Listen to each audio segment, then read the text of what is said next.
सातारा सांगली स्थानिक स्वराज्य संस्था विधान परिषद निवडणुकीमध्ये महायुतीचे उमेदवार धाराशिव दादा कदम यांनी दमदार कामगिरी करत विजय मिळवला.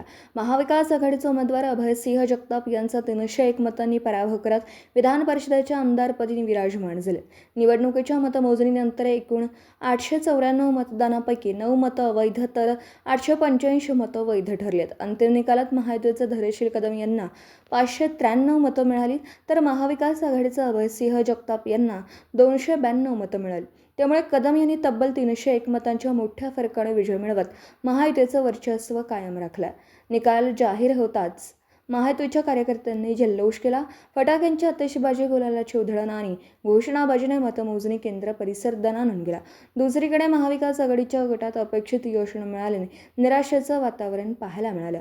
सांगली सातारा स्थानिक स्वराज्य संस्थांच्या राजकारणात या निकालामुळे महायुतीने आपलं संख्याबळ आणि संघटनात्मक ताकद पुन्हा सिद्ध केली.